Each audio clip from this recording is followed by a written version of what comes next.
Listo, Saulo, pues ya estamos aquí conectándonos todos. Si quieres, arrancamos con una oración y ponemos en manos de Dios este compartir. Ahí aprovechamos ya el tiempo. Perfecto, Padre Carlos. Yo creo que rodeado de sacerdotes, yo creo que lo mejor es que cualquiera de ustedes, por favor, encomiende este momento. Si quiere el Padre Gustavo, aprovechemos que apareció por ahí Padre Gustavo. Si quiere hacernos una oración para empezar. Padre Carlos, gracias. También por aquí en Río Negro está haciendo mucho frío, Me solamente lo imagino. digo. Me imagino. Bueno, listo, Padre, gracias. Pues vamos a comenzar. En nombre del Padre, Hijo y Espíritu Santo. Amén. Amén. Espíritu Santo, te pedimos que nos ilumines en esta sesión en la que vamos a compartir, que nos ayudes a crecer en amistad, en amor a ti como sacerdotes y que todo lo que nos transmita ahora el Padre Saulo a través nos llegue al corazón y que nos ayude a crecer y edificar una iglesia mejor. Por Cristo nuestro Señor. Amén. Amén. Saulo, pues Gracias, Padre. todo suyo. Una pequeña precisión que sirve también de presentación. Este amigo de ustedes es psicólogo, padre, pero de familia. Soy psicólogo católico desde hace 25 años y desde hace unos 20 soy terapeuta, es decir, de atender consulta. Esta conferencia la he construido desde dos grandes pilares en lo que a mí respecta, fiado del auxilio divino. Uno, como psicólogo, he tenido el honor de atender a un número de sacerdotes como pacientes. No llevo la cuenta, pero han sido algunos. Y también como laico, como psicólogo he visto el gran bien que hacen la casi totalidad de ustedes, padres, pero debo decir, como todos sabemos, cuando estamos tan cerca del corazón de alguien, los errores, si se cometen, se pagan caro. Entonces también he visto las dificultades de una orientación inapropiada o inexacta. Y como laico, pues he tenido la fortuna de nacer en esta iglesia. Mis padres me bautizaron al mes y medio y tal vez un poco menos de vida. Y por bondad de Dios, nunca se me ha ocurrido salirme de la iglesia. Ha habido ocasiones en las que la fe sí se ha marchitado y yo le pido a Dios que cuando me llame, pues sea uno más de su iglesia fundada por él. Entonces, esto está escrito y construido como el psicólogo que ve la importancia y el trabajo insustituible del sacerdote, del que ha podido conocer de manera privilegiada algunas debilidades, que ha intentado colaborar ahí con ellas, o más que con las debilidades, con los hermanos sacerdotes de ustedes, y como el laico que también ve a veces algunas cosas. Vamos a hablar, la invitación que me hicieron, que me hizo particularmente el padre Carlos, es para hablar sobre desde la perspectiva de la psicología, pero teniendo en cuenta nuestra fe, ¿cuál es ¿cuáles son los rasgos de un sacerdote en cuanto a líder? Porque ustedes están llamados, todos tenemos un sacerdocio universal por el bautismo, pero ustedes particularmente desde su ministerio como presbíteros están llamados a ser luz y guía para nosotros, los laicos.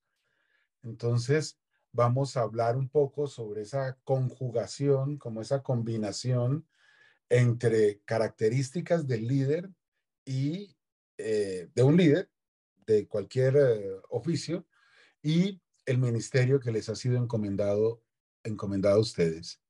Vamos a tener cuatro partes en nuestra enseñanza. Primero, los rasgos de un líder, repito, orientado hacia el servicio presbiteral. Segundo, ¿cuáles son algunos hábitos que pueden ser útiles para un sacerdote que está implicado en su ministerio, que está jugado por Cristo y por la esposa de Cristo, que es la iglesia.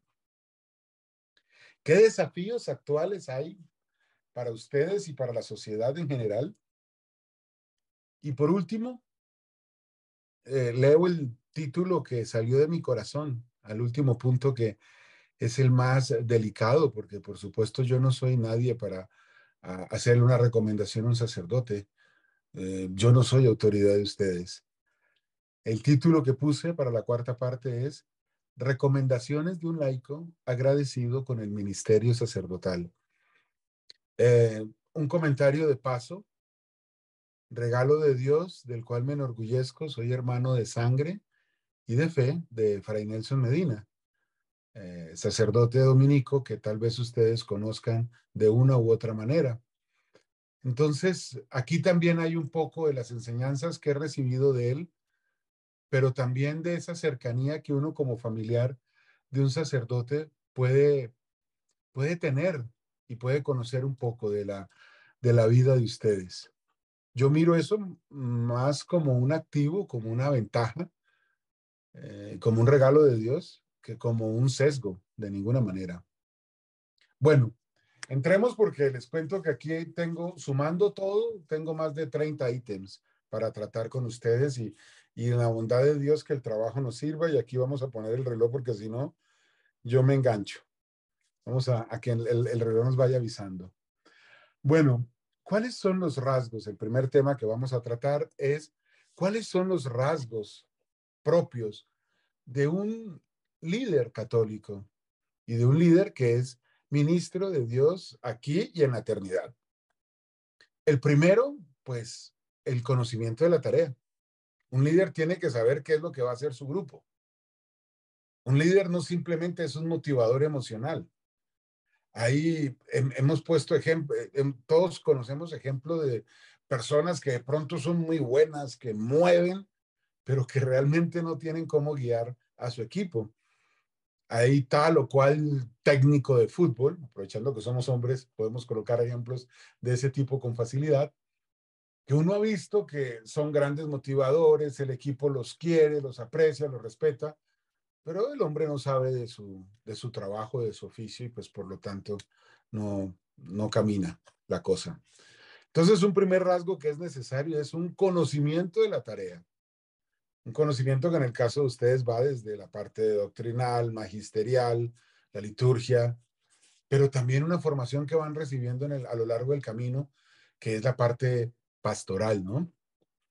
Una segunda recomendación, un segundo punto que es muy importante en cuanto a los rasgos de un sacerdote, está la cercanía con los que le han sido dados, de un sacerdote que es líder. Y aquí comienzo a colocar ejemplos de Cristo. Pensemos por un momento cómo fue posible que los apóstoles le dijeran, Señor, enséñanos a orar. Sentían la confianza para pedirle eso. ¿Y esa confianza de dónde surgía? Pues de que Cristo era cercano a ellos. Ya vemos los anuncios que les hace de la pasión. Un día está orando él y creo que ahí es cuando le piden, yo no tengo una memoria así como suficiente, pero le piden, enséñanos a orar, está el Padre Nuestro, y después él les dice, mire, el Hijo del Hombre va a sufrir, vamos para Jerusalén y allá pues la cosa va a estar difícil. Entonces, el líder tiene la capacidad de acercarse a sus seguidores, a sus gregarios, es el nombre técnico que se utiliza en psicología social y en este tipo de análisis que se hacen sobre estos rasgos de personalidad, se habla de el líder y los gregarios. Entonces, el líder tiene la capacidad de acercarse, de que lo sientan cercano, pero ojo a esto, manteniendo la distancia necesaria para ejercer su autoridad. Y ese sí que es un equilibrio verdaderamente complejo. Y una cosa que a veces ve uno es cómo por querer acercarse al líder termina falseando su autoridad. Y es un gran desafío, particularmente con todo respeto para ustedes, porque entonces el falsear la autoridad del sacerdote eh, después conlleva que no es escuchado o no es seguido o no se tienen en cuenta sus recomendaciones. Voy a poner un ejemplo que yo alguna vez conocí. Había una reunión juvenil O sea, este servidor alguna vez fue joven y entonces una señorita hace una pregunta que llevaba vamos a decirle pimienta para no decirle veneno, que eso puede ser un prejuzgamiento injusto. Llevaba su pimienta. Le hace una pregunta a un sacerdote, le dice, padre, yo no veo problema en que un sacerdote baile. Y desde que lo haga, pues, como cualquier persona, como baila uno con su hermano, o como baila uno con su papá, hablaba ella como mujer que era. Y el sacerdote dijo, sí, si el baile es respetuoso, por ese lado no hay problema. Ahora te hago una pregunta. ¿Tú te confesarías al otro día con un sacerdote con el que estuviste en una reunión familiar bailando? La señorita se quedó en silencio. Ese equilibrio entre buscar cercanía con la feligresía, pero al mismo tiempo mantener la autoridad, es algo que me parece a mí que es de lo más importante que debe tener un sacerdote. La comodidad, no, la palabra no es esa, la certeza del laico de que si está en problemas, puede buscar a su padre espiritual, al cura de almas. Eso es muy importante. La confianza de hablarle, pero al mismo tiempo el respeto de escucharle para seguir sus indicaciones. Una tercera invitación o un rasgo propio de los sacerdotes que ejercen un liderazgo, hacen conexión, hacen clic, como decimos ahora, con el dolor, con la alegría, es decir, con las emociones de sus seguidores. Bueno, todos somos seguidores de Cristo, incluyéndolos ustedes, de su feligresía, del grupo que le ha sido dado. ¿A qué me refiero con eso? Es una persona que tiene un hombre que tiene una mayor capacidad de compasión, de simpatía, de inteligencia emocional, que conecta con el dolor y con la alegría. Y de nuevo, es muy importante que se mantenga la autoridad. Les voy a poner un ejemplo que yo como terapeuta he visto, en el cual me parece que es muy importante lo que estoy mencionando. Seguramente varios de ustedes conocen retiros del tipo de Maús, de Lazos de Amor Mariano que surgió aquí en Colombia y otras series de espiritualidades que hay al servicio de la iglesia.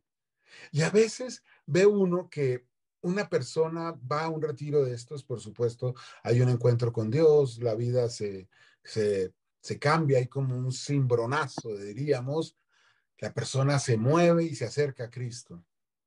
Pues yo en más de una ocasión he visto que algunas de estas personas no sienten o no tienen todavía claridad, aún después de un retiro. Por ejemplo, en asuntos relacionados, eh, yo pido un favor, yo estoy escuchando un ruido agudo bastante fuerte, no sé si se pudiera bloquear los micrófonos. Ofrezco disculpas si alguien se siente incómodo con este comentario. Sí, no, no, tranquilo, ya lo estoy manejando acá, no se preocupe. Sigue, Ah, sigue. ok, gracias, padre. Entonces, ¿qué ve uno? Por ejemplo, me acuerdo de una señora que me hablaba, ella casada, y que el retiro le había servido para saber que tenía que acercarse a su esposo.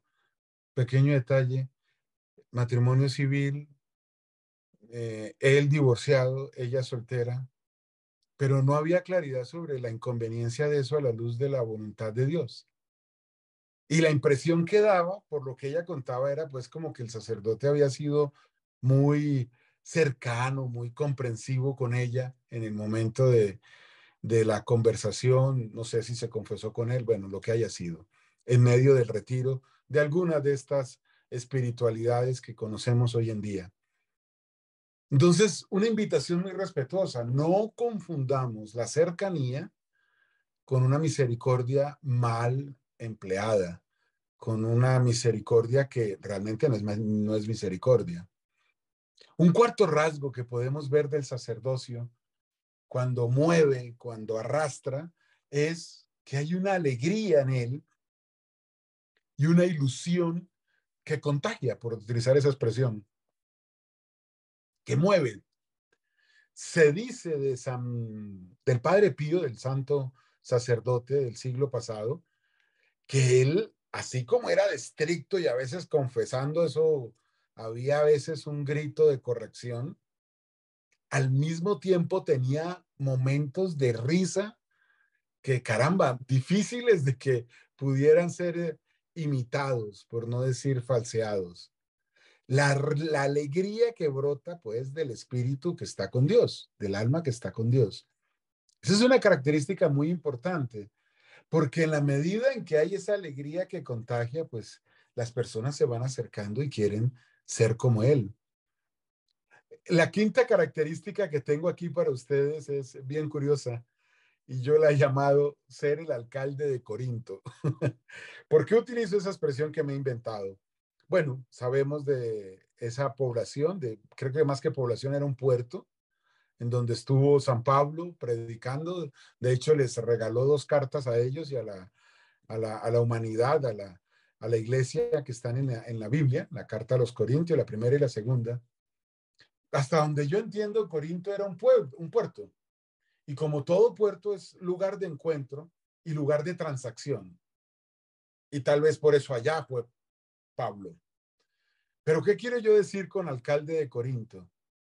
Que así como Corinto era un lugar de intercambio, la vida humana, la parroquia, eh, en fin, los encuentros con el corazón humano, cuando se habla de corazón a corazón, implican 3 cosas que yo quisiera respetuosamente que hoy quedaran muy presentes para ustedes, si no lo están ya en su corazón. Un primer círculo, si habláramos de esa manera, es pues la vida cotidiana, los desafíos que hay. El tiempo no alcanza, el dinero tampoco. Qué difícil que es encontrar información cierta, confiable en las redes sociales, en Internet. Qué difícil que es criar hoy en día muchachos, a hijos. Bueno, los desafíos de la vida cotidiana aquí los podríamos mencionar y no seguimos en la conferencia. También están las heridas. El segundo círculo son las heridas que muchos tienen en carne viva, en su corazón. Ahí yo trabajo en mi asunto terapéutico, les comento de pasada, yo trabajo lo que llamo un inventario de heridas, hablando de heridas de infancia, de heridas por abusos sexuales o temas sexuales y afectivos, la vida adulta. Bueno, hay una serie de cosas ahí. Y es impactante para cualquiera que está en esa situación, y ustedes lo han vivido más que yo, cómo la gente se devuelve a su herida de infancia o a problemas que le pasaron hace décadas, abortos que no han sido solucionados en su asunto de la resolución del duelo, problemas de pareja, divorcios, relaciones, el abandono de los padres, bueno, una cantidad de cosas. Entonces ese es el segundo círculo. Y el tercer círculo es la buena nueva, el evangelio que se ofrece, que se regala, que se da, pues desde Cristo mismo. En esa intersección de esos 3 círculos está usted, querido Padre. Ahí, mirando el problema, el desafío de la vida cotidiana, con todo esto que hay ahorita de LGBT, de cultura de la cancelación, de eso vamos a hablar un poquito más adelante. Con todos los desafíos de los padres que no saben cómo criar a sus hijos y que en muchos casos no han abierto los ojos todavía sobre los peligros que rondan sobre ellos y en las heridas que cada uno tiene. Entonces, por eso yo digo el alcalde de Corinto, porque es el que está como liderando el manejo de esos 3 procesos, así como en ese puerto había alguien que seguramente organizaba las cosas. Entonces, el quinto rasgo del líder, del sacerdote que arrastra, que mueve, es que está muy conectado con las dificultades de la persona, con los desafíos que hay en la sociedad y que tiene el evangelio en su corazón y en la punta de la lengua para ofrecerlo. La sexta característica que me parece importante mencionar del liderazgo, esto lo tengo por cierto escrito y se lo voy a pasar, Padre Carlos, para que usted a su juicio lo comparta con sus hermanos. Entonces, la sexta característica es la capacidad de ver la escena completa y al mismo tiempo ver el detalle pequeño dentro de esa escena completa. Lo que en inglés llaman the big picture, yo no soy yo no hablo inglés, la escena completa, el escenario, pero también ver el detalle. Me acuerdo de una serie que yo vi en Netflix, británica, particularmente las series británicas me parecen muy buenas. No suelen tener no le suelen dar mayor importancia al sexo. Bueno, en fin, me parece que son muy argumentativas. ¿Dónde empieza todo el problema? Una señora casada, por ahí como de 40 años, con un esposo de edad similar, un poquito más ambos, 45 por ahí, y ella le está guardando un abrigo, lo va a colgar en el closet y se queda mirando y se da cuenta que hay un pelo blanco, claro, un cabello, y resulta que ya no es de cabello claro. Y ahí empieza ella a preguntarse y ahí se desenvuelve una cantidad de cosas que no voy a decir para no hacerle spoiler a alguien si se encuentra con esa serie y la quiere ver. El amor implica la atención al detalle chiquito. El amor implica mirar todas las condiciones para balancear entre misericordia y justicia, que dicho sea de paso no se oponen. Eso lo vamos a mencionar más adelante. Entonces, el sacerdote está mirando la escena social, está mirando el mapa político, económico de América Latina y me corrijo, de América, desde Canadá hasta la Patagonia, se pueden contar con los dedos de una mano los países que no están bajo la égida del socialismo. Lamentablemente mi patria ya cayó, ahorita en junio. Todos los demás países también. Argentina, Chile, Brasil ahorita con Lula, aunque ahí hay una discusión que pues no es este el contexto para darla. Todos los demás tienen un claro rasgo socialista. Eso tiene una implicación en el mundo. La inflación sube, el dólar sube, o sea, la moneda se deprecia, el dinero alcanza menos. ¿Qué implica eso en el día a día de las personas? Ahí está el sacerdote. Séptima característica, el sacerdote es un buen administrador. Yo no sé si ustedes en los seminarios o conventos, si hay aquí sacerdotes que son religiosos también, les dan clases, digamos, de administración. Ojalá así sea. En el caso mío, yo hubiera agradecido, porque soy un profesional independiente. Tengo la fortuna de que mi segunda esposa, fui viudo hace 15 años, falleció mi primera esposa, un aneurisma, un impacto muy grande, por supuesto, como puede imaginar cualquiera. Y mi segunda esposa es administradora de empresas y ella me ha dado algunos lineamientos y bueno, algunas cosas. Qué importante sería que a ustedes, que en muchos casos les toca llegar a construir parroquia y a veces no en las condiciones más fáciles, así pues como que, venga, aquí vamos a hablar de dólares que todos entendemos fácilmente, aquí hay $500,000 para que usted construya el templo. Y no se preocupe que mensualmente le van llegando de a 20,000 hasta que usted termine la obra. ¿No? Entonces, el sacerdote tiene que tener también una capacidad de planeación, ejecución, seguimiento, verificación. No solamente de cosas materiales como construir un templo, que no es poco, además que es para Dios, sino también de los diferentes procesos pastorales. Organizar asuntos que tienen que ver, por ejemplo, con la formación en sacramentos. Si a mí alguien me pidiera una opinión, que no me la están pidiendo, pero yo se la quiero dar aquí a estos sacerdotes, qué importante hacer un curso prematrimonial que durara meses para poder ahondar en qué es lo que quiere Dios para el matrimonio, qué es desde la teología del cuerpo de San Juan Pablo II y también desde la doctrina en general de la iglesia, qué es de cómo las heridas que tienen las personas pueden afectar la convivencia. La logística del matrimonio, esas tres cosas no se abarcan en un fin de semana y menos en un par de horas, como a veces sucede. Ahí está el cerebro de una persona, de un gerente que organiza y dice a dónde queremos llegar y que va acompañando el procedimiento, el proceso. Octavo rasgo del sacerdote que mueve. Tiene una capacidad para predicar con sus palabras, con sus ideas, con sus propuestas, pero también con sus propias acciones. Esa capacidad de mostrar que la pobreza que la pobreza se vive de cierta manera, que no implica humillación, etcétera.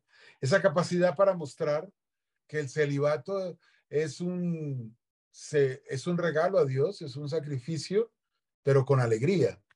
Esa capacidad de mostrar, bueno, ahí, esa alegría que, repito, eso conecta con lo que decíamos hace un rato, cuando decíamos una alegría y una ilusión contagiosa. Bueno, la novena característica también me parece muy importante. La esperanza, tener una esperanza suficiente que contagie a los demás, que los mueva. Sabemos que la esperanza es esperar algo, que en nuestro caso como católicos es algo cierto, porque ya la victoria de Cristo fue dada. Nos ha sido dada. Entonces, la capacidad que tiene de confiar, la capacidad que tiene de esperar, eso es muy importante. Para mí ha sido muy edificante ver eso en algunos de sus hermanos padres. Ver cómo hay sacerdotes que se meten en algunas misiones y tareas que son verdaderamente colosales, a veces quijotescas, pero tienen un convencimiento, esto va para donde va, que lo mueven a uno, que lo mueven a uno. Una décima característica, la humildad de desandar el camino cuando se ha equivocado, de pedir disculpas y de corregirse. Esa creo que se explica sola.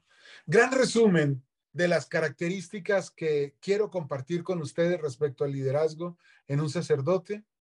Tiene buena formación, tiene capacidad gerencial, tiene buena inteligencia emocional, escucha, tiene firmeza, es humilde, acompaña los procesos. Realmente es una cosa bien grande.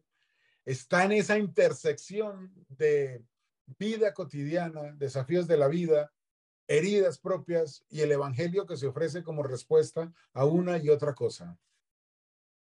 Viendo esto, uno entiende cómo es de importante que el sacerdote pues lo sea de Cristo. Esta es una labor, yo no estoy menospreciando, subestimando los talentos que ustedes puedan tener, sería una falta de respeto de mi parte, pero qué importancia, gracias Padre Rubén Darío por sus palabras, qué importancia que el sacerdocio descanse en el único, en el único. ¿Cómo es que dicen en México? Que he tenido algunos pacientes y esa expresión me encanta, el mero mero. Entonces, en el mero mero, descansar en Cristo. Es que esto, todo lo que yo he descrito ahorita, y seguro que me he quedado corto y ojalá no muy corto, todo eso no es posible con las fuerzas propias, con todo respeto lo digo. Eso no hay manera. Estar pendiente de la formación de los chicos para primera comunión, para confirmación, que los bautizos, la formación de los adultos, la vida sacramental en la iglesia, bueno, vaya usted bien, el acompañamiento de grupos como los que estaba mencionando ahorita, Legión de María, que creo que ahorita no es como muy popular, no la escucho mucho, pero yo imagino que igual sigue vigente. Emaús, que en varios de nuestros países está floreciendo, bendito sea Dios. La renovación carismática, otro tanto. El camino neocatecumenal. Atender todo eso con solvencia y al mismo tiempo con eficacia, caramba, es muy difícil si no hay el auxilio divino. Bueno, vamos a algunas cosas que yo he visto que sirven para que un sacerdote pueda llevar su ministerio de una forma más eficaz. Y antes de decir esta parte que es en donde más pido comprensión y compasión de ustedes, porque ¿quién soy yo para decirles, hacerles siquiera recomendaciones para su ejercicio pastoral? Voy a poner un ejemplo que tal vez pueda parecer tonto. Imaginemos a alguien, de cuando en cuando surgen imitadores de diferentes cosas. Por ejemplo, hay uno por ahí que creo que, bueno, hace 10 años, no sé si todavía esté ahí. ¿Cómo es que se llamaba? Me parece que se llamaba Julio Sabina. Creo que era de República Dominicana. Y su show consistía en imitar a diferentes cantantes. Uno que es fácil de imitar parece es Julio Iglesias. Julio Zavala, gracias padre, Zavala. Y entonces resulta que uno lo veía a él y algunos le salían muy buenos y otros no tan buenos. A veces cuando no tenemos el fuego del Espíritu Santo en nuestro corazón, lo que digamos, pues de pronto no convence mucho.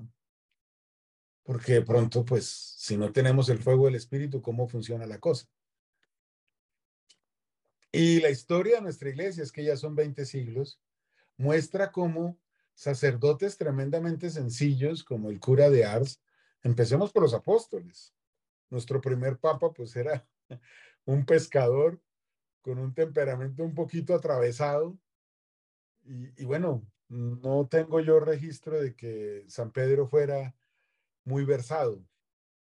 Entonces, estas 5 recomendaciones muy sencillas son dadas desde el corazón de este laico, teniendo la conciencia de que el auxilio viene de arriba, pues la oración diaria. Cuando yo he hablado con sacerdotes que he tenido el honor de acompañar terapéuticamente, ellos me han reconocido que la oración ha bajado, que digamos, eh, hay una correlación, hay una comunicación entre las dificultades que puedan estar viviendo y una, no sé si la palabra sea justa, una pobre oración. Digamos una oración débil. Voy a dejarlo en débil porque no es de mi resorte calificar.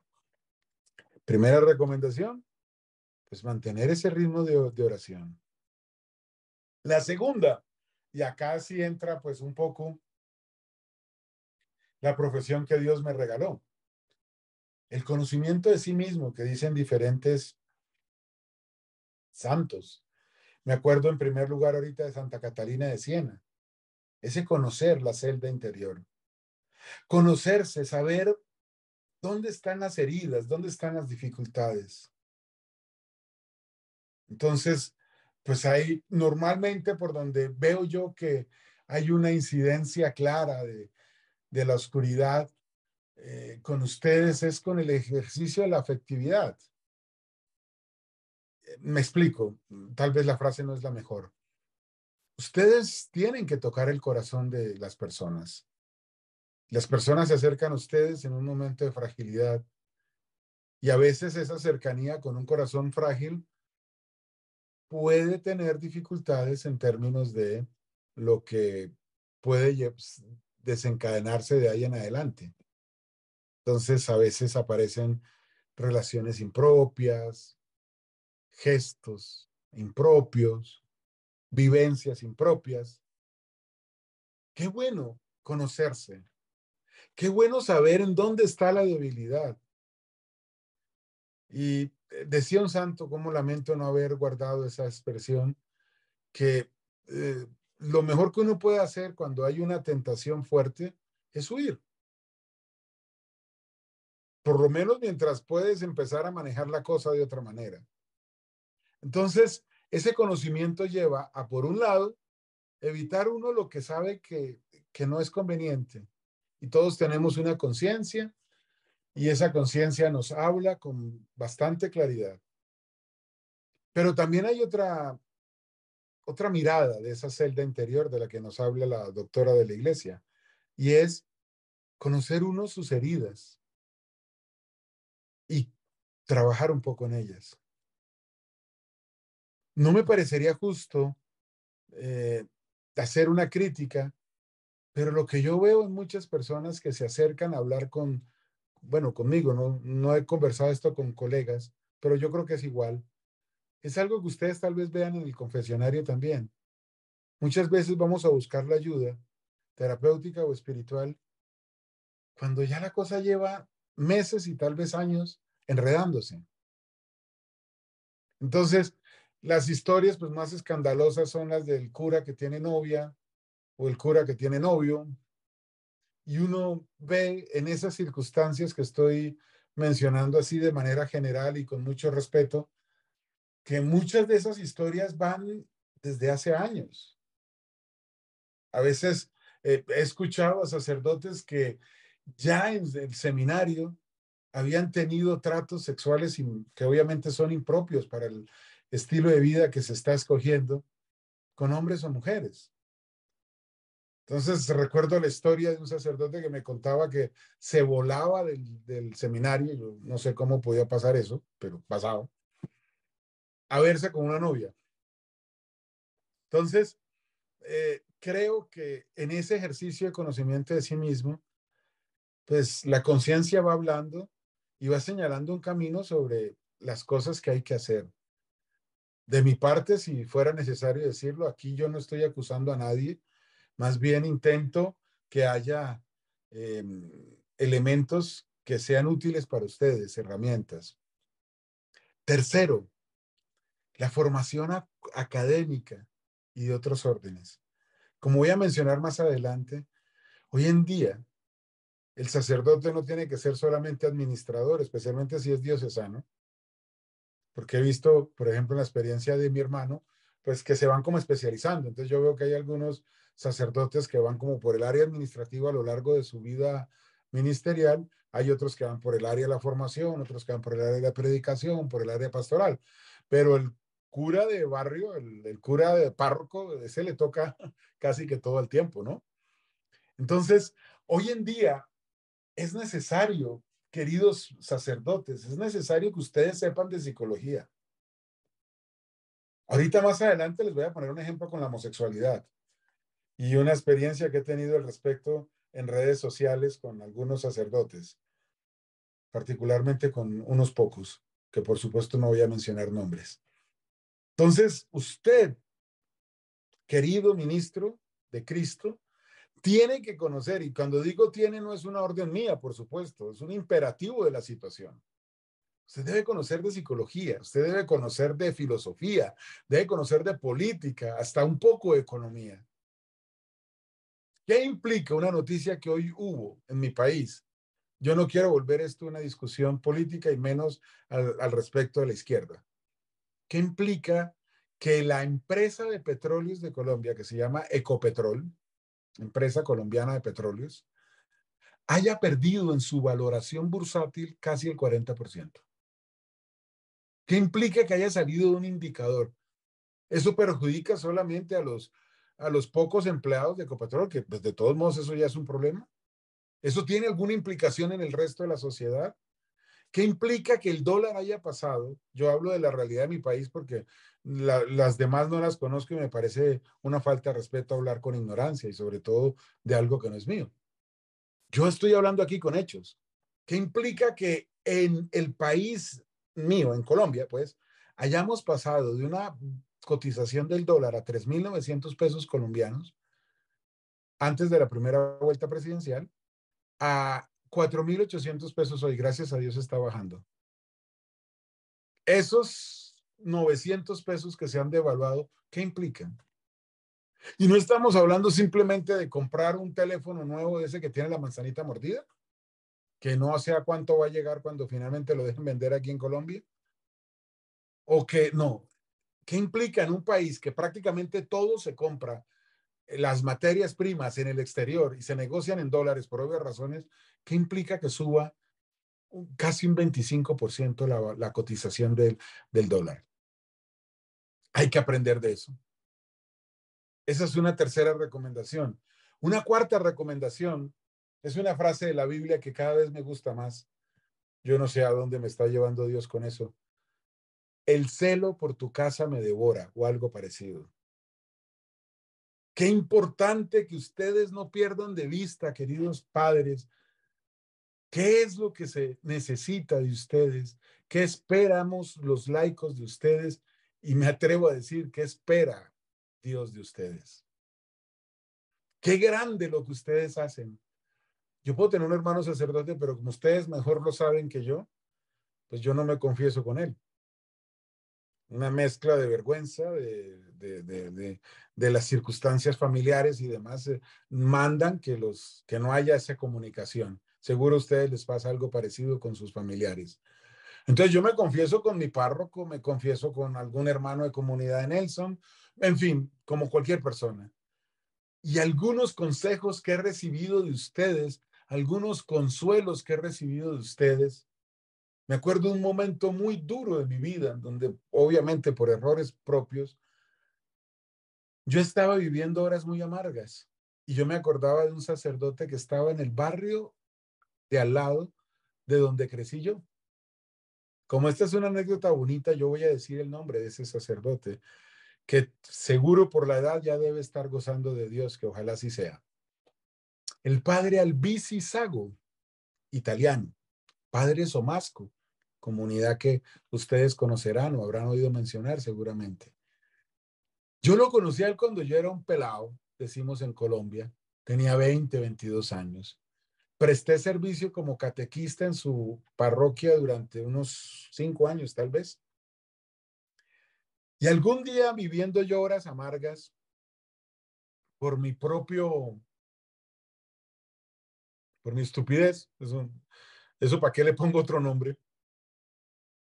El padre Albisi ya lo habían trasladado del barrio que estaba al lado del mío. Entonces empiezo yo a buscarlo. Voy al barrio, ese barrio se llama, aquí en Bogotá se llama Río Negro, ese barrio.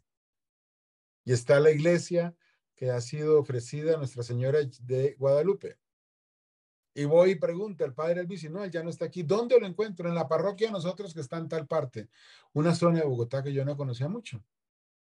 Allá llegué, busqué una cita con él, finalmente pude hablar con él y padre, estoy en esta situación. Esa acogida de papá espiritual, eso lo necesitamos y solo ustedes nos lo pueden dar. Y eso no se da con una doble o triple vida. Lo digo con profundo respeto.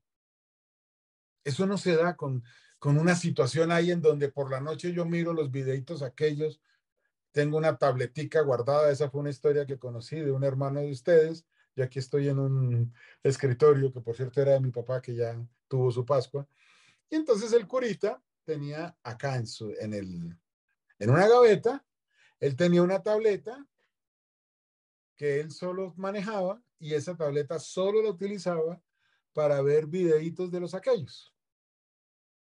Por supuesto, repito, yo no estoy aquí para calificar y más bien uno agradece que Dios le dé la oportunidad de prestar un servicio, particularmente para ustedes, porque es que el bien que ustedes hacen es insustituible. Yo trato de dar buenos consejos, pero un padre de familia sabio, iluminado por el Espíritu Santo, no se aleja de lo que un buen terapeuta dice. No hay mucha distancia. No hablemos de ustedes. Termino lo del padre Albici. Uno de los consejos que me dio, perdón que me ría, pero es que todavía me da risa, es que yo le decía, él me decía, tienes que dejar de hacer tal cosa. Padre, ¿y cómo dejo de hacer eso? Dejando de hacerlo, Saulo. Yo no le pegué a ese cura por respeto. Pero pasan los años, yo salgo de ahí, me monto en mi carro, yo ya era un hombre viejo, me monto en mi carro y yo, pero ¿por qué no me dio la respuesta que yo necesitaba? Pero pasan los años y yo me doy cuenta que lo que él me dijo ahí era lo que yo necesitaba escuchar. La unción que ustedes reciben el día de su ordenación no se quita con la bañada del otro día, se quita el aceite, la parte material, que de pronto hasta ni se nota un par de horas después en la cena con la familia. Esa unción queda en el espíritu. De hecho, si yo recuerdo la expresión de la iglesia es imprime carácter el sacramento de ustedes, al igual que el bautizo y la confirmación. Imprimen carácter. Entonces, ahí me di cuenta yo de la importancia.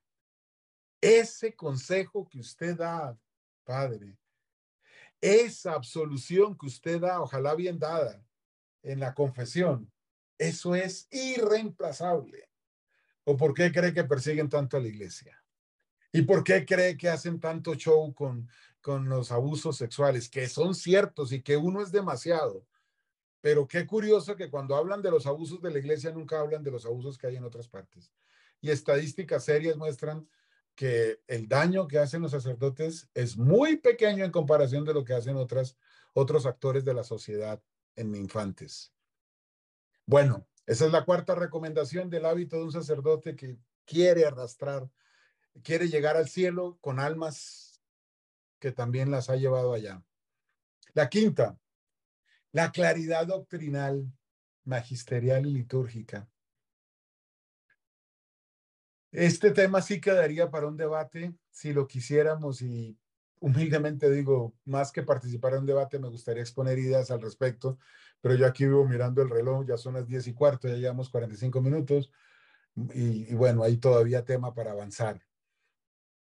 ¿Qué quiero decir con eso?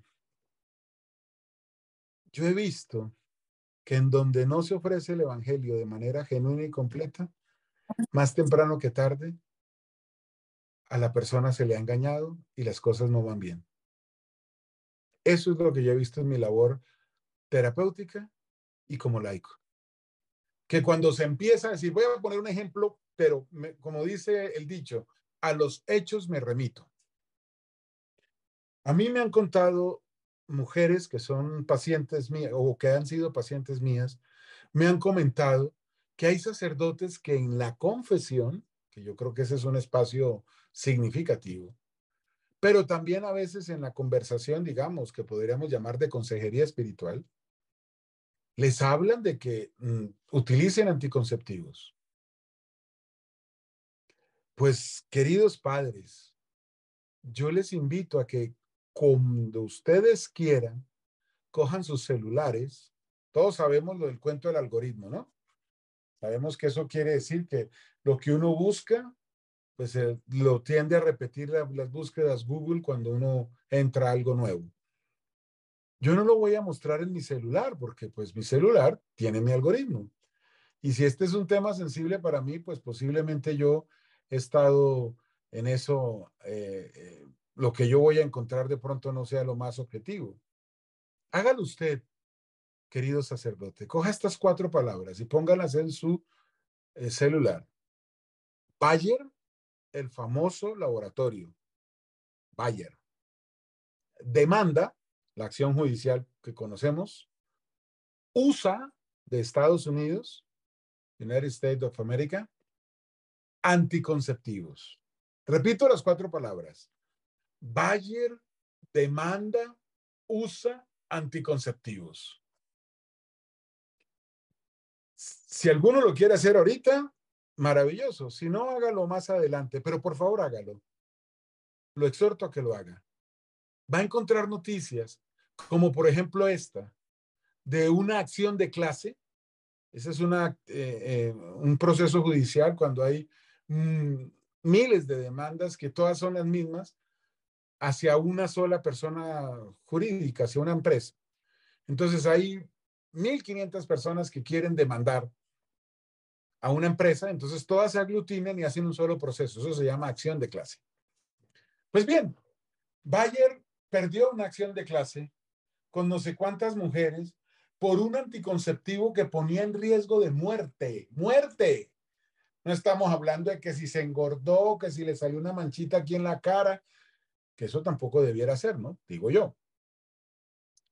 Pues bien, queridos sacerdotes, perdió 1,600 millones de dólares. Tuvo que entregar Bayer a esas mujeres porque el anticonceptivo causaba un daño.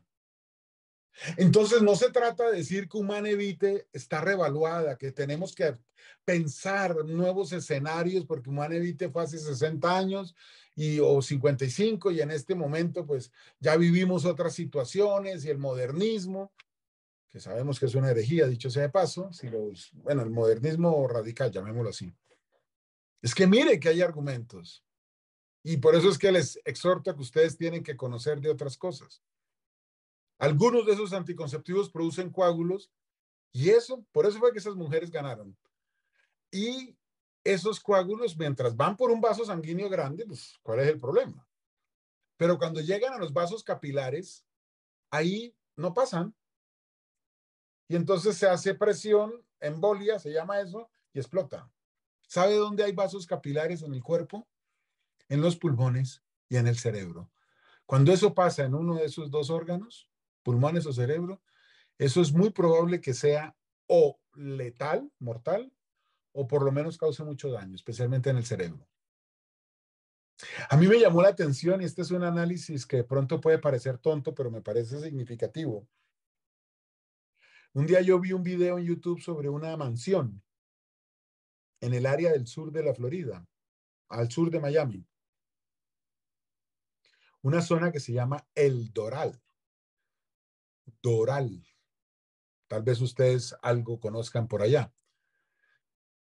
En este video, esa mansión, que tenía piscina, que tenía una casa muy confortable, ya podremos imaginar, costaba $1.600.000 de ese momento. Esta gente perdió $1.600.000.000, es decir, pagó el equivalente a 1.000 casas, 1.000 mansiones. Eso es mucho dinero. Evidentemente, ahí había una responsabilidad clara y contundente. Así que el asunto no es de nuevos tiempos, no es de modernidad, porque la moda de tomar agua no ha pasado y el ser humano lleva miles de años tomando agua. Así que ni lo viejo es malo per se, ni lo nuevo es bueno per se. Veamos los desafíos actuales. Los menciono rápidamente. El primero lo dijo el mismo Cristo. Está en el Evangelio según San Juan, si yo recuerdo bien. El mundo dio primero a Cristo. Eso quiere decir que los que nos llamamos cristianos, los que queremos vivir como Cristo, y particularmente ustedes que tienen ese liderazgo, pues los van a atacar. Entonces el cura habla más o menos en voz alta, y el cura, ¿por qué tiene que hablar de sexualidad si él no la ejerce o no se supone que la ejerza? Y ahí viene el tonito como de ironía, como para sembrar la cizaña, ¿no? Y el cura, porque tiene que meterse en temas de política. La iglesia no debe hablar de política. Entonces aparece también ese otro rasgo que estoy mencionando. Así que ya sabemos, y ustedes más bien podrían enseñarme a mí de lo que es persecución de la iglesia. Para avanzar al siguiente punto, solamente digo que al final del milenio anterior, siendo eh, Papa San Juan Pablo II, bendito sea Dios, él ordenó que se hiciera eh, un estudio, diría yo, sobre católicos en el siglo XX que murieron como mártires o fueron perseguidos, en fin, que la causa de ser, que por ser cristianos padecieron. La conclusión que se sacó no podía ser otra. Es el siglo en donde más ha sido perseguido el cristianismo. Hablando del siglo XX, y el siglo XXI no pinta mejor, más bien bastante peor. Segundo desafío, el socialismo galopante que hay en América, pero también en Europa. El gobierno que hay en España ahorita es un socialismo radical bárbaro. Y así otros países. ¿Qué implica ese socialismo? Persecución a la iglesia. Hoy en día, más que hablar de un marxismo político y económico, creo que debemos hablar en primera instancia de un marxismo cultural con el cual se llega a cooptar toda la sociedad para los cambios que añoraba Marx, Hegel y, bueno, esa corte oscura de pensadores del siglo XIX, algunos del siglo XVIII también. Tercer desafío que vivimos, el aborto. ¿Por qué me parece que el aborto es un desafío? Bueno, primero, siempre será un escándalo y una vergüenza y una asquerosidad descuartizar a un bebé en el vientre de su mamá.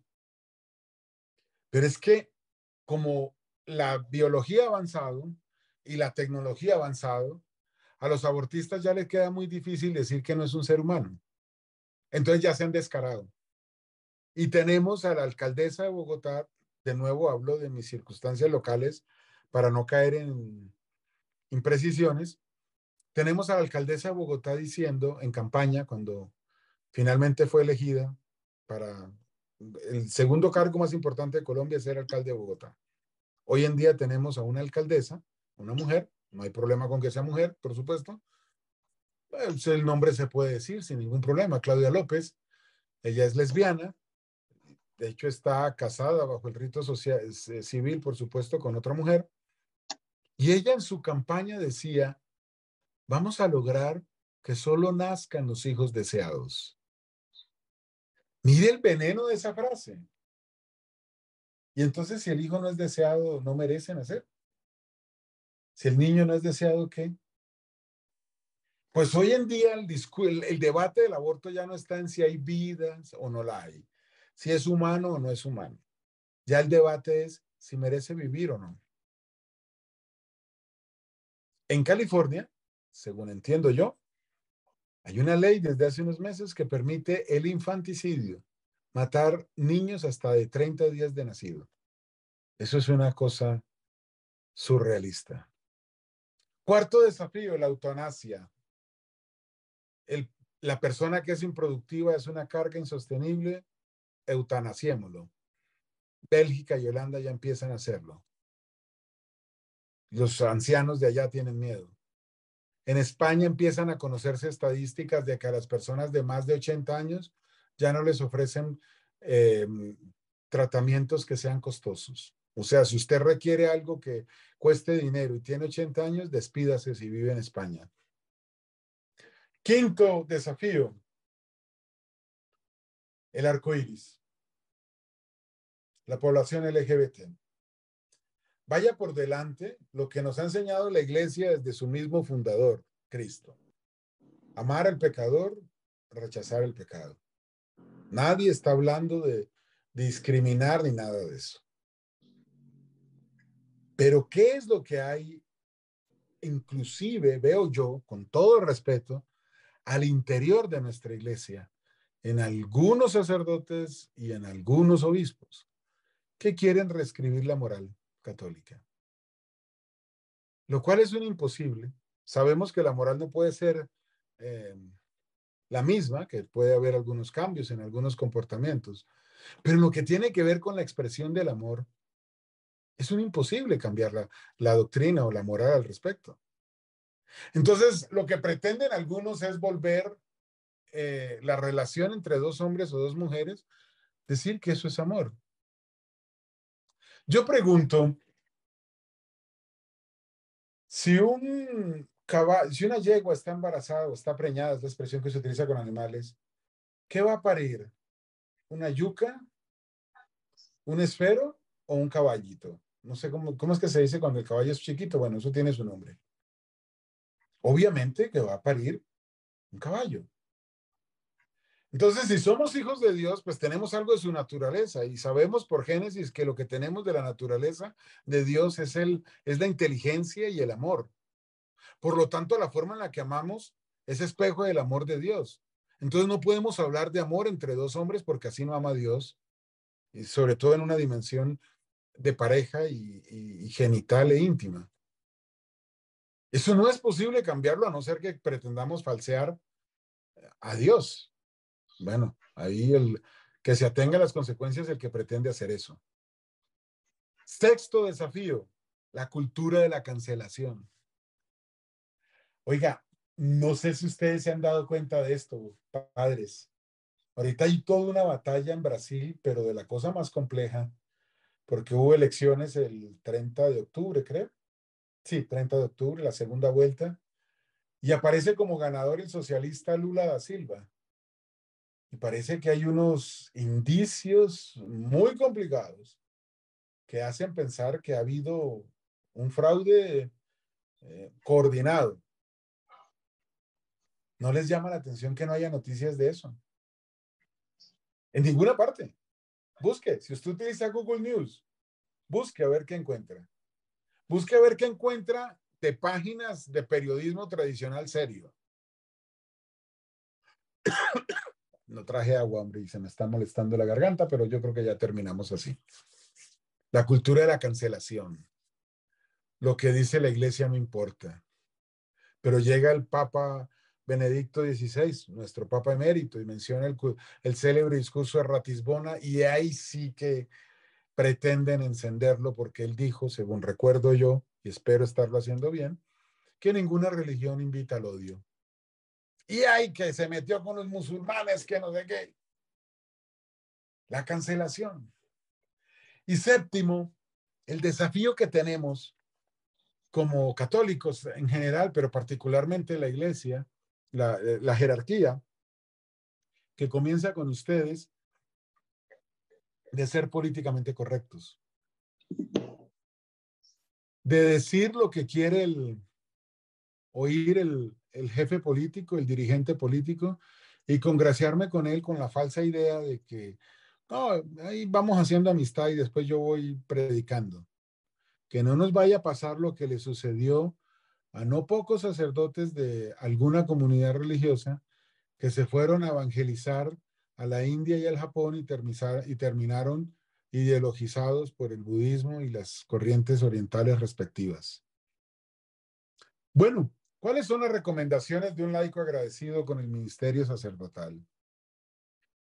No degrademos el evangelio. No nos pongamos en ese plan de que ahora sí, mira, así como puse el ejemplo de las 4 palabritas, vuelvo a repetirlas ahí de pasada. Bayer demanda USA de Estados Unidos anticonceptivos.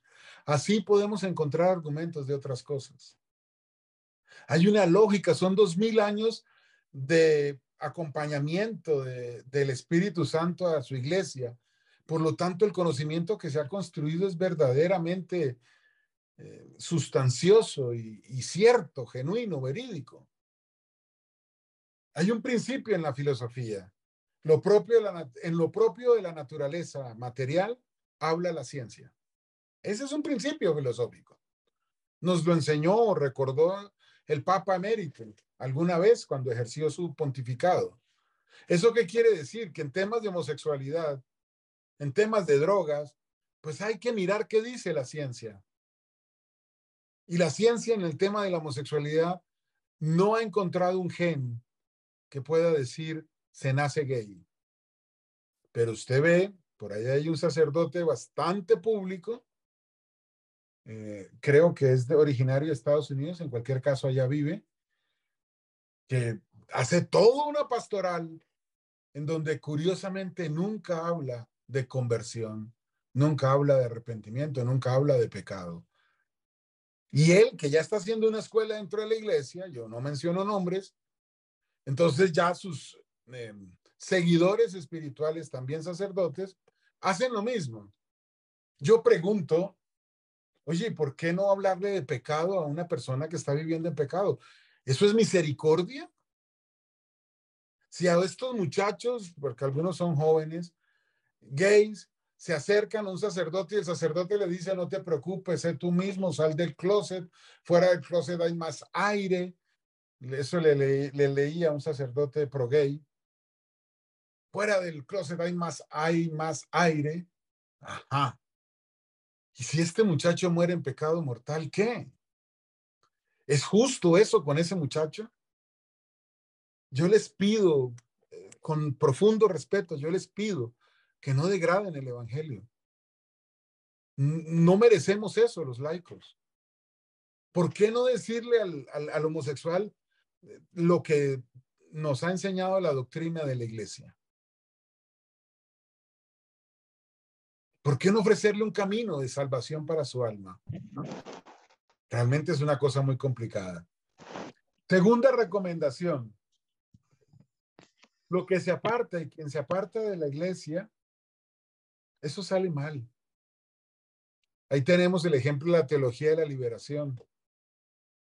Ahí tenemos el ejemplo del anglicanismo. Entonces, el papa, que no recuerdo el nombre de ese papa, le dice a Eduardo VIII, oiga, no es que usted no puede tomar a esa mujer como esposa porque usted ya está casado. Ah, yo me invento una iglesia. Para eso hay plata. ¿Y en dónde está el anglicanismo hoy en día? Y miremos el episcopalianismo, los episcopalianos, que es la rama en Estados Unidos y en América en general de los anglicanos. Cuando uno se aparta, es que está en Juan, creo que el capítulo 15 me parece, yo soy la vid, vosotros los sarmientos, si se apartan de mí, no viven. Y uno ve que cuando empieza esa deriva ideológica, entonces empiezan una serie de errores uno tras otro y ya lo que hay en este momento es una caricatura. Yo no quiero ofender a nadie, esto se puede debatir y estoy seguro que ustedes lo harían mejor que este servidor. Una recomendación cuando hablen con un laico de algún problema, así como yo fui a buscar al padre Albisi. Cuando les hablen de algún problema, enmárquenlo permítanme hablarles así como dándoles una indicación. Enmárquenlo en aquellos benditos votos que algunos de ustedes, si son religiosos, han hecho. Me refiero a la pobreza, la castidad y la obediencia. ¿Cómo así enmárquenlos? Aquí me voy a demorar un poquito, nos quedan menos de 10 minutos y ya nos vamos todos a descansar. Si usted analiza, pobreza, castidad y obediencia tienen que ver con la voluntad y tienen que ver con el comportamiento humano casi que completo. La pobreza habla de la relación con lo material. La castidad habla de la relación con las demás personas y con mi propio cuerpo. Y la obediencia habla de la voluntad de Dios. Recordemos que, como dijeron los padres de la iglesia al comienzo de nuestra iglesia, el que obedece no se equivoca. ¿La autoridad qué es? Es el ejercicio de una fuerza para generar un orden. Cuando Dios dice por allá en Génesis, y dijo Dios, sepárense las aguas de lo seco y aparezca la tierra, y bueno, no recuerdo ahorita las palabras, no quiero demorarlos más. A mí me invitaron a hablar 1 hora y ya llevo 1 hora y 6 minutos. Esa es la autoridad. La autoridad actúa para crear un orden y ustedes son autoridad. Entonces, mirar el problema del corazón humano, aquí que está fallando, la pobreza, la castidad, la obediencia. La obediencia, por ejemplo, si es un chico adolescente, la obediencia a sus padres, la obediencia a las leyes de Dios, a la disciplina de Dios. Los mandamientos son mandatos, son órdenes, pero para nuestro bien. Mi papá, que como dije ahorita ya falleció, él tenía una frase que a mí me parecía maravillosa, como muchas cosas de los buenos papás. ¿Qué le falta o qué le sobra a los mandamientos? Decía él. Entonces, a estas personas que quieren eh, pensionar al sexto mandamiento, oiga, miremos qué le falta o qué le sobra a los mandamientos y para qué sirven. Los mandamientos los puso Dios, se los dio a Moisés, para que se sepa quién manda aquí, caramba. Los mandamientos son para que seamos fieles a Dios y creo que todos en algún momento de nuestras vidas hemos experimentado cómo nos va cuando le somos infieles a Él. Esa recomendación yo la utilizo en consulta desde que caí en la cuenta de que esos 3 votos abarcan buena parte del comportamiento humano y diría yo que la totalidad. Por supuesto no estoy hablando de votos que no estamos llamados los laicos, aunque también estamos llamados a vivir en sencillez, cuando no pobreza. Estoy hablando de analizar cómo es la cosa ahí. Me acuerdo de una señora con un matrimonio fallido que le hacía el reclamo al esposo, porque el esposo casi no estaba en casa, porque estaba haciendo negocios. Y entre negocio y negocio tenía tal o cual amiguita, eso también se terminó sabiendo. Pero a donde voy es que el esposo le decía a ella, usted me conoció a mí como empresario y usted sabía con quién se estaba casando, ahora no se venga a quejar.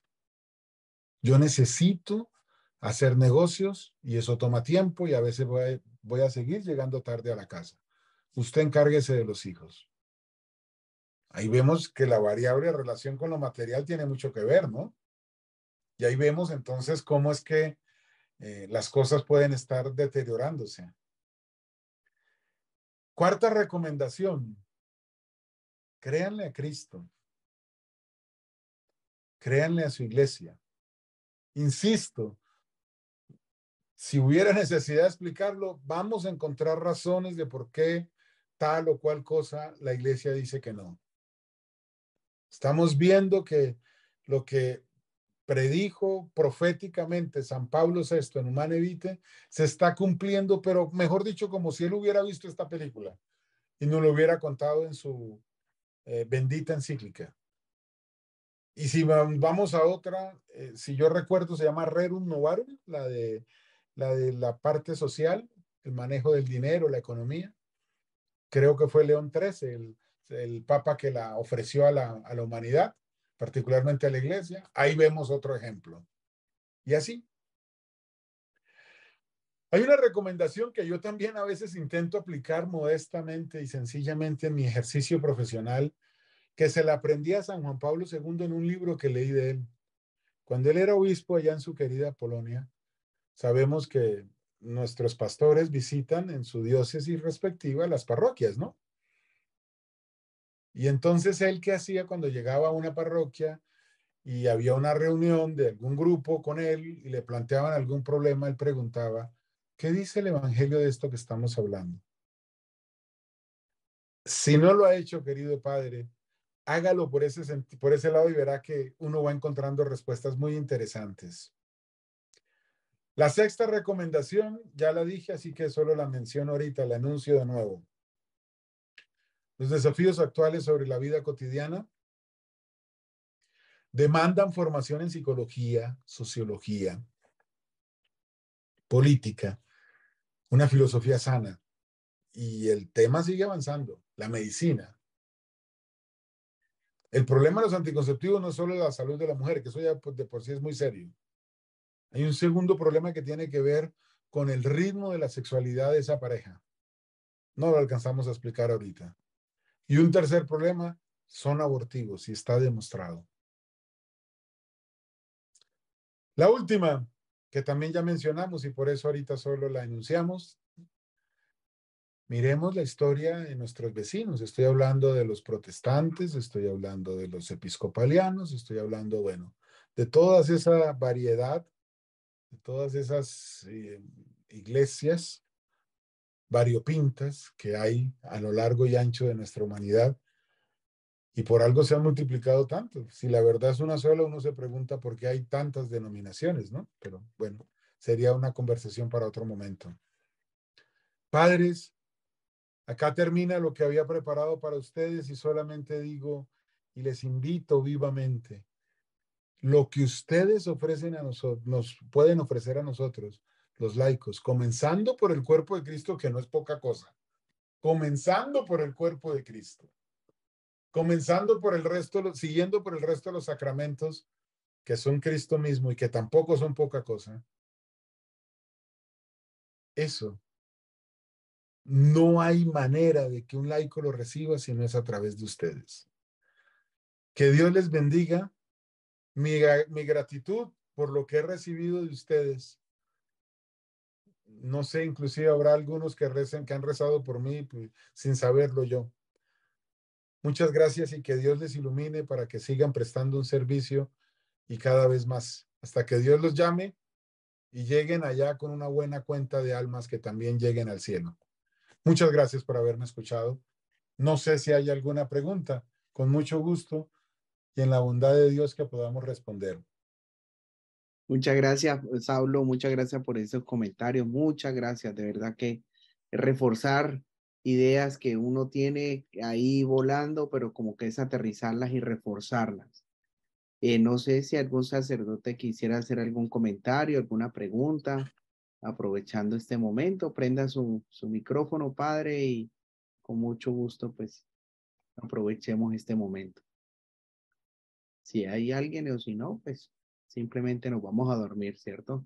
Sí, pues, algo muy cortito, siempre, Saulo, le agradezco mucho la exposición muy acertada, muy sabia.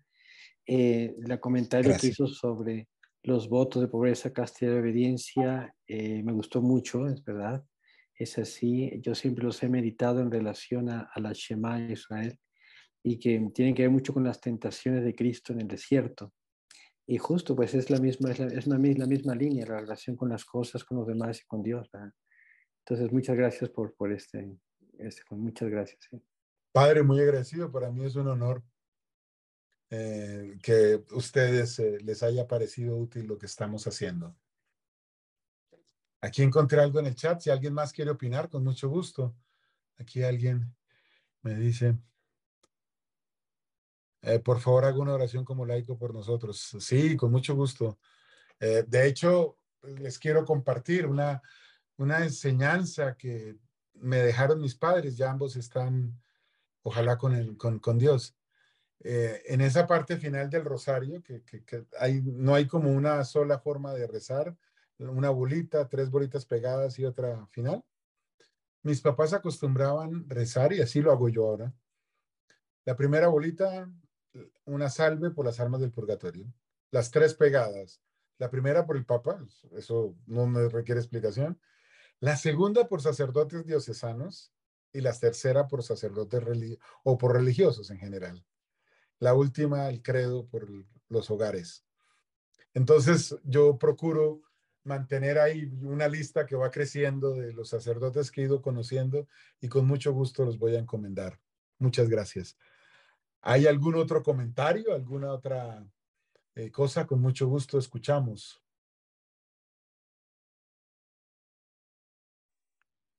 Buenas noches, Saulo, para agradecerle muchísimo de aquí de Neiva, Huila, Colombia, paisano. Padre Santiago, muchas Padre gracias por sus Santiago. palabras. Saulo, su A sus dirección, órdenes. ¿usted dónde está en Colombia? ¿En qué parte? ¿En Bogotá, en Medellín, en Yo estoy Barranquilla? en Bogotá, acá vivo y acá trabajo. Estoy, por mencionar así como geográficamente de manera rápida, estoy en el norte, cerca de Unicentro. Agradeciéndole con todo el corazón de verdad todas esas enseñanzas. Que el Espíritu Santo lo sigue iluminando y como pedía algún hermano sacerdote, ore por nosotros. Muchas gracias por sus palabras. Y si algún sacerdote está interesado en la información de Saulo, me manda un mensajito y con mucho gusto le mando su número para que el correo electrónico también, si desean la información de él. Con mucho gusto. Muy amable.